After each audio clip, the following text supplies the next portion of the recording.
शुक्लांबरधरं विष्णुं शशिवर्णं चतुर्भुजं प्रसन्नवदनं ध्यायेत् सर्वविघ्नोपशान्तये। वागीशाद्याः सुमनसः सर्वार्थानामुपक्रमे यन्नत्वा कृतकृत्यास्युस्तन्नमामि गजाननम्। शारदा शारदाम्भोजवदना वदनाम्बुजे सर्वदा सर्वदास्माकं सन्निधिः सन्निधिं क्रियात्। सदाशिवसमारम्भां शङ्कराचार्यमध्यमाम् अस्मदाचार्यपर्यन्तां वन्दे गुरुपरम्पराम्। कामकोटिमहापीठकामाक्षी पूतमूर्तये चन्द्रशेखररूपाय भक्ततीर्थाय ते नमः। अस्मत्श्रीगुरुचरणारविन्दाभ्यां नमः। నిన్నటి రోజున మనం భగవత్పాదుల వారికి సంబంధించిన అనేక విషయాలు చెప్పుకున్నాము. వారి యొక్క పరమ గురువులు గౌడపాద స్వామివారు వారి దగ్గరికి వచ్చి వారిని కుశల ప్రశ్నలు వేసి గౌడపాదుల వారు రాసినటువంటి కారికలు ఏవైతే ఉన్నాయో వాటికి ఆదిశంకర భగవత్పాదుల వారు రాసినటువంటి భాష్యం గురించి అడిగి తెలుసుకొని చాలా సంతోషించి అక్కడి నుంచి వారు అంతర్ధానమైనారు. ఆ తదుపరి శంకరాచార్య స్వామి వారు అక్కడి నుంచి బయలుదేరి వారు కాశ్మీర దేశానికి వెళ్ళారు. అక్కడ ఒక ప్రసిద్ధమైనటువంటి చాలా పురాతనమైనటువంటి శారదామాత యొక్క ఆలయం ఒకటి ఉంది. దాన్ని సర్వజ్ఞ పీఠం అని కూడా అంటారు. దేశమంతటిలో ఎవరైతే సర్వజ్ఞులు అని నిరూపించుకుంటారో వారు ఆ సర్వజ్ఞ పీఠాన్ని అధిరోహించవచ్చు అని అక్కడ ఒక శాసనం. ఆ పీఠాన్ని అధిరోహించేటప్పుడు అక్కడ ఉన్నటువంటి అనేక మంది పండితులు అనేక శాస్త్రాల్లో నిష్ణాతులైనటువంటి పండితులందరూ కూడాను అనేక ప్రశ్నలు వేస్తారు. ఆ ప్రశ్నలన్నిటికీ కూడాను సశాస్త్రీయంగా సప్రమాణంగా సాధికారికంగా ఎవరు సమాధానం చెప్తారో వారు మాత్రమే ఆ యొక్క సర్వజ్ఞ పీఠాన్ని అధిరోహించగలుగుతారు. భగవత్పాదుల వారు ఆ పండితులు వేసినటువంటి అనేక రకాలైనటువంటి ప్రశ్నలు సాంఖ్యశాస్త్రంలో, అట్లాగే న్యాయశాస్త్రంలో, అట్లాగే అనేక రకాలైనటువంటి శాస్త్రాల్లో ప్రశ్నలు వేశారు. ఇదే కాక అక్కడికి వైశేషికులు, బౌద్ధులు, జైమినీ మతస్థులు అనేక రకాల పండితులందరూ కూడాను వచ్చి భగవత్పాదుల వారిని అనేక రకాలైనటువంటి ప్రశ్నల్లో శాస్త్రాల్లో ప్రశ్నలు వేశారు. ఆ ప్రశ్నలన్నిటికీ కూడాను భగవత్పాదుల వారు చక్కగా సవివరంగా సశాస్త్రీయంగా సమాధానం చెప్పారు. వారి యొక్క సర్వజ్ఞత్వంతో అందరినీ కూడాను చక్కగా సమ్మోహితులను చేశారు. ఆ తదుపరి భగవత్పాదుల వారు ఆ యొక్క సర్వజ్ఞ పీఠాన్ని అధిరోహించారు. అప్పటి నుంచి వారిని జగద్గురువులుగా ప్రపంచంలో వారికి పేరు వచ్చింది. జగద్గురువులు అంటే ఎవరు అని పరమాచార్య స్వామి వారు అనేక మంది మహానుభావులు మనకు చెప్పారు. ఎవరు జగద్గురువులు అంటే కృష్ణం వందే జగద్గురుం, కృష్ణుడే అందరికీ కూడాను జగద్గురువు. ఆ తర్వాత జగద్గురువులు ఎవరు అన్న ప్రశ్నకి మనకి వేదాల్లో ఉండేటువంటి అనేక విషయాల్ని ఇతిహాస పురాణ రూపంలో మనకు అనుగ్రహించి మనల్ని అందరినీ కూడాను కృతార్థులను చేసినటువంటి వ్యాస మహర్షి జగద్గురువులు. ఆ పరంపరలో మళ్ళీ అంతటి వాంగ్మయాన్ని స్తోత్ర రూపంలో, వేదాంత రూపంలో, భాష్య రూపంలో మనకి అనుగ్రహించినటువంటి ఆదిశంకర భగవత్పాదులు వారు జగద్గురువులు. ఆ పరంపర వారు ఎవరైతే ఎక్కడెక్కడైతే వారు పీఠాన్ని స్థాపించారో వారి సంప్రదాయం ప్రకారంగా నడుస్తున్నటువంటి ఏ ఏ పీఠములు ఉన్నాయో ఆ పీఠాలని అధిరోహించిన వారు జగద్గురువులు. ఆ ప్రకారంగా వారికి జగద్గురువుగా వారు పేరు పొందారు. అనేక రకాలైనటువంటి దిగ్విజయాలు కూడా పూర్తయిపోయినాయి. ఆ తరువాత ఆదిశంకర భగవత్పాదుల వారు మగధ దేశానికి వెళ్ళి అక్కడ అనేక మంది పండితులందరినీ కూడాను పిలిచి ఒక పెద్ద గొప్ప మహాపండితుల యొక్క సభ ఒకటి జరిపారు. దేశానికే ఒక గొప్ప సందేశాన్ని ఇవ్వాలి అని ఒక సత్సంకల్పంతో ఆ యొక్క సభ జరిపారు. వారు నిర్గుణమైనటువంటి వాడు, నిరాకారుడైనటువంటి పరమాత్మను ధ్యానించటం సామాన్యులకి సాధ్యం కాదు.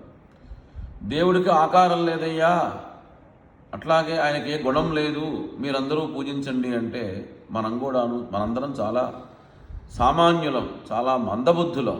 మరి మనపోటి వాళ్ళకి భగవతత్వం తెలవాలి అంటే మనకి ఏదో విధమైనటువంటి ఆకారాన్ని, ఒక గుణాన్ని వారు చూపించాలి. కాబట్టి మనందరి మీద సహృదయంతో, మనందరి మీద కరుణతో, అపారమైనటువంటి కరుణాదృష్టితో భగవత్పాదుల వారు ఒక సభని పెట్టి ఆ సభలో శైవుల్ని, అలాగే శాక్తేయుల్ని, వైష్ణవుల్ని, అట్లాగే సూర్యోపాసన చేసేటువంటి సౌరుల్ని, అలాగే గణపతి యొక్క ఉపాసన చేసేటువంటి గణాపత్యుల్ని, అలాగే స్కందుడు అంటే సుబ్రహ్మణ్యోపాసన చేసేటువంటి స్కాందుల్ని అందరినీ కూడాను పిలిచి, మీరందరూ ఈ 6 మతాల్లో ఏదో ఒక మతాన్ని అనుసరించి ఆ యొక్క మతం ద్వారా సగుణోపాసన చేయవచ్చు అని, కాకపోతే మీరు చేసేటువంటి ఉపాసనా విధానం వేదానికి అనుగుణంగా ఉండాలి తప్ప తాంత్రికమైనటువంటి పూజలు కానీ, తాంత్రికమైనటువంటి విషయాలు కానీ మీరు వెళ్ళకూడదు అని మనందరికీ కూడాను ఒక చక్కటి సందేశాన్ని అనుగ్రహించారు. ఆ తర్వాత మళ్ళీ మీలో మీరు మా విష్ణువు గొప్ప, మా శివుడు గొప్ప, మా స్కందుడు గొప్ప అని అనుకోకుండా, అందరూ కూడా ఎటువంటి భేదాభిప్రాయం లేకుండా ఈ 6 ఒకటే అనేటువంటి ఒక భావంతో మీరు చక్కగా పూజలు చేసుకోండి, మీరు తరించండి, దేశాల్లో ఉండేటువంటి సమస్త మానవాళి యొక్క శ్రేయస్సుని కోరండి, లోకా సమస్తా సుఖినోభవంతున్నటువంటి భావంతో మీరు మీ యొక్క పూజలు చేసుకోండి అని మనందరినీ కూడాను వైదిక మార్గానికి దగ్గరగా ఈ పూజా విధానాన్ని అనుగ్రహించినటువంటి మహానుభావులు ఆదిశంకర భగవత్పాదుల వారు కనుక లేనిచో మనకి ఉపాసనా విధానం చాలా కష్టమయ్యేది. శంకరులు వారి యొక్క దిగ్విజయాత్ర అంతా కూడాను చేసుకొని దేశమంతా కూడాను కాలినడకన నడిచారు. ఆయన యొక్క పాదస్పర్శ చేయనటువంటి దేశం ఉంది లేదు అని ఎవరన్నా కనుక చెప్తే అది చాలా అవమానం. ఎందుకంటే వారు ప్రపంచం అంతా కూడా తిరిగారు. అంగవంగ కళింగ కాశ్మీర కాంబోజ సౌవీర సౌరాష్ట్ర మహారాష్ట్ర మగధ మొత్తం 54 రాష్ట్రాలన్నీ ఉండేవి. ఇవంతా కూడాను భారతదేశంలో అంతర్భాగం. వీటన్ని చోటకు వారు వెళ్ళి ఆయా దుర్మతాలని కూడా నెట్టుకోవడం ఖండం చేసి చక్కగా మనకు వైదిక సిద్ధాంతాన్ని, వైదిక మతాన్ని అనుగ్రహించినటువంటి మహానుభావుడు శంకరులు. వారు చూడనటువంటి పుణ్యక్షేత్రం లేనేలేదు, వారు స్నానం చేయటువంటి నదీ తీర్థములు లేనేలేవు, అన్ని చోటకి వెళ్ళి వారు చేశారు. ఆ తర్వాత వారు నేపాల్ కూడా వెళ్ళి అక్కడ కూడా ఉన్నటువంటి దుర్మతాలన్నీ కూడాను ఖండించారు. పశుపతినాథ్ దేవాలయానికి వెళ్ళి అక్కడ స్వామిని దర్శనం చేసుకున్నారు. ఆ నేపాల రాజు శంకరులకి భక్తులైపోయి వారి యొక్క కుమారునికి శంకరదేవుడు అని పేరు పెట్టుకున్నారు. ఆ పరంపరలోనే మనకి కంచి కామకోటి పీఠంలో జయేంద్ర సరస్వతి స్వామి వారు కూడా నేపాల్ వెళ్ళి వారందరినీ కూడా అనుగ్రహించారు. నేపాల్ నుంచి శంకరులు మరొక మారు బదరికాశ్రమానికి వెళ్ళి అక్కడ కొన్ని రోజులు ఉన్నారు. ఆ తర్వాత అక్కడి నుంచి వారు కేదారం వెళ్ళారు. సుమారుగా అప్పటికి వారికి 35 సంవత్సరాలు నిండి 31 సంవత్సరం నిండి 32వ సంవత్సరం ప్రవేశిస్తూ ఉన్నది.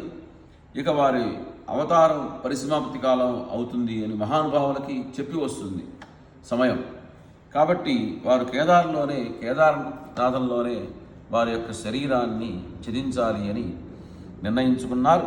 తర్వాత శిష్యులందరినీ కూడా అక్కడికి పిలిచి మీకు ఆఖరిగా ఏమైనా మీకు సందేహాలుంటే తెలియజేయండి, ఆ సందేహాలు మీరందరూ కూడా తీర్చుకోండి అన్నారు. ఆ మాట చెప్పడంతో ఆ శిష్యులందరికీ కూడా చాలా దుఃఖం కలిగిపోయింది. అందరూ చాలా బాధపడ్డారు. వారి శిష్యుల్లో వారి యాత్రలో దగ్గర ఉన్నటువంటి సుధన్వ మహారాజు మాత్రం ఆచార్యులు చూసి నమస్కారం చేసుకొని, అయ్యా తమరు అనుగ్రహించాలి మమ్మల్ని అందరినీ కూడాను, ఈ దేశం నలుమూలలా కూడాను 4 సంఘమఠాలను ఏర్పాటు చేసి గురు శిష్య పరంపర ద్వారా ముందు తరాల్లో ఈ అద్వైత సిద్ధాంతాన్ని జనాలందరికీ కూడాను ప్రచారం చేసి అనుగ్రహించేటువంటి ఏర్పాటు మీరు చేయాలి అని ప్రార్థించారు. అప్పుడు శంకరులు అప్పటికప్పుడు 4 మఠాలని స్థాపన చేశారు. దాంట్లో దక్షిణంలో పూర్వమే శృంగేరి మఠాన్ని స్థాపనం చేయటం, సురేశ్వరాచార్యుల ఆధిపత్యంలో శృంగేరి శారద పీఠాన్ని అట్టపెట్టడం జరిగింది. తర్వాత ప్రాగ్దేశంలో తూర్పు దేశంలో జగన్నాథ స్వామి సమక్షంలో పూరిలో పద్మపాద స్వామిని తొలి పీఠాధిపతిగా చేసి అక్కడ గోవర్ధన మఠం అనే పేరుతో ఒక మఠాన్ని ఏర్పరిచారు. ఇక్కడ ఉండేటువంటి పరంపరలో ఉన్నటువంటి సన్యాసులకి వన అరణ్య అనేటువంటి పేర్లతో వాళ్ళకి ఆ పేర్లు పెడుతూ ఉంటారు. ఆ తర్వాత ఇక్కడ ప్రధానంగా ఋగ్వేదం ఇక్కడ అధ్యయనం చేస్తూ ఉంటారు. గోవర్ధన పీఠాన్ని అధిష్ఠించాలి అంటే ఋగ్వేదులై ఉండాలి, ఋగ్వేదంలో పుట్టినటువంటి వారి ఉండాలి. అక్కడ ఋగ్వేదమే ప్రధానంగా జరుగుతూ ఉంటుంది. ఈ మఠానికి మహావాక్యం ప్రజ్ఞానం బ్రహ్మ అనేటువంటి మహావాక్యంతో అక్కడ నడుస్తూ ఉంటుంది. ఆ తర్వాత పురుషోత్తమైనటువంటి జగన్నాథుడు ఇక్కడ ఆరాధించబడేటువంటి దేవత. అట్లాగే అమ్మవారి పేరు విమల అనే పేరుతో ఈ క్షేత్రానికి పూజ జరుగుతూ ఉంటుంది. ఇక్కడ మహోదధి అంటే బంగాళాఖాతం సముద్రం దగ్గరలో ఈ యొక్క క్షేత్రం ఉన్నది. ఆ తర్వాత పశ్చిమ సముద్రం దగ్గరలోకి వెళ్ళి అక్కడ ద్వారకలో కాళికా మఠం అనే పేరుతో ఒక మఠాన్ని ఏర్పరిచారు. అక్కడ హస్తామలక స్వామి వారు మొట్టమొదటి పీఠాధిపతిగా ఉన్నారు. అక్కడ పీఠాధిపతులకి సన్యాసులకి చివరిలో పేరులో తీర్థ అనేటువంటి పేరుతో అక్కడ ఏర్పడుతూ ఉంటుంది. ఆ తర్వాత అక్కడ సామవేదం ప్రధానంగా ఉంటుంది. ద్వారకా పీఠంలో సామవేదం ప్రధానంగా ఉండి దాని ప్రకారంగా అక్కడ జరుగుతూ ఉంటాయి. వీరికి మహావాక్యం తత్వమసి అనేటువంటి మహావాక్యంతో అక్కడ ఆ జరుగుతూ ఉంటుంది. తర్వాత అక్కడ గోమతి అనేటువంటి ఒక నది కూడా ఉంది. అక్కడ క్షేత్రాధిపతిగా అమ్మవారు భద్రకాళి సమేతమైనటువంటి సిద్ధేశ్వరుడు, ఎలా అయితే ఇక్కడ శారదాంబ సమేత చంద్రమౌళీశ్వరుడు అంటారో అక్కడ భద్రకాళి సమేత సిద్ధేశ్వరుడు అనే పేరుతో అక్కడ ఈశ్వరుడికి అమ్మవారికి అర్చన జరుగుతుంది. ఆ తర్వాత ఉత్తర దిక్కున బదరీనాథ్కి సుమారుగా 30-40 కిలోమీటర్ల దూరంలో జ్యోతిర్మఠం అనే చోట 4వ పీఠాన్ని స్థాపన చేశారు. దీన్ని ప్రస్తుతం మనకి జోషిమఠ్ అనేటువంటి పేరుతో మనకి పిలుస్తూ ఉంటారు. ఇక్కడ ప్రప్రథమంగా అక్కడ పీఠాధిపతిగా తోటకాచార్య స్వామి వారిని అక్కడ ఏర్పరిచారు. అక్కడ మనకి అక్కడ ఉండేటువంటి స్వాములకి పేరు చివరలో గిరి అని పర్వత అనేటువంటి పేర్లతో వారి యొక్క నామాలు ఉంటాయి. అక్కడ ప్రధానంగా అథర్వ వేదం అధ్యయనం చేస్తూ ఉంటారు. వాళ్ళకి అథర్వణ వేదం ప్రకారం వారికి అక్కడ కార్యక్రమాలు జరుగుతూ ఉంటాయి. అక్కడ అయమాత్మ బ్రహ్మ అనేటువంటి మహావాక్యంతో ప్రజ్ఞానం బ్రహ్మ తత్వమసి అయమాత్మ బ్రహ్మ చివరగా అక్కడ ఆ అయమాత్మ అనే బ్రహ్మ అనే దాంతో వారికి మహావాక్యం అలంకరించబడింది. అక్కడ అలకనంద అనేటువంటి ఒక గొప్ప నది కూడా ఉంది. ఆ తర్వాత అక్కడ క్షేత్రాధిపతి శ్రీమన్నారాయణుడు, అక్కడ మహావిష్ణువుని వారు ప్రధానంగా పూజ చేస్తూ ఉంటారు. ఇది కాక కంచిలో ఇవన్నీ కూడాను పూర్వామ్నాయ, దక్షిణామ్నాయ, పశ్చిమామ్నాయ, ఉత్తరామ్నాయ పీఠములు. అట్లాగే కంచిలో సర్వజ్ఞ పీఠాన్ని, మూలామ్నాయ సర్వజ్ఞ పీఠాన్ని కూడా వారు ఏర్పాటు చేసినట్టుగా అక్కడ శివక్షేత్రం విష్ణుక్షేత్రం 2 కలిసి ఉన్నాయి. అట్లాగే అమ్మవారు కామాక్షి దేవాలయంలో అక్కడ ఒక అద్భుతమైనటువంటి శ్రీచక్ర యంత్రాన్ని నిర్మాణం చేసి కామాక్షి దేవి యొక్క విగ్రహాన్ని సకల భువన చక్ర ప్రతిష్టాపక శ్రీచక్ర ప్రతిష్టా విఖ్యాత యశోలంకృతానాం అని అక్కడ వారందరికీ కూడా బిరుదు. చక్కగా నాభిస్థానం, ఆ నాభిస్థానంలో బిందుస్థానంగా అక్కడ ఆ కామాక్షి పీఠంలో అక్కడ కంచి కామకోటి పీఠాన్ని కూడా వారు ఏర్పరిచేశారు. ఆ తర్వాత ఈ మఠాల యొక్క నిర్వహణకు నియమాలన్నీ కూడాను శంకరులు చెప్పగా సుధన్వుడ మహారాజు స్వయంగా వారు ఆ మఠంలో ఉండేటువంటి నియమాలు, ఆ మఠాధిపతులు ఏ నియమం ప్రకారం వారు నడుచుకోవాలి, వారు లోకానికి ఏ విధమైనటువంటి సందేశాన్ని ఎలా ఇస్తూ ఉండాలి అని కొన్ని నియమాలన్నీ కూడా రాశారు. దాన్ని మహానుశాసనం అనే పేరుతో ఒక గ్రంథం తయారు చేశాడు సుధన్వ మహారాజు గారు. స్వామివారి శంకరాచార్య స్వామివారు చెప్తుంటే స్వయంగా రాసుకున్నారు.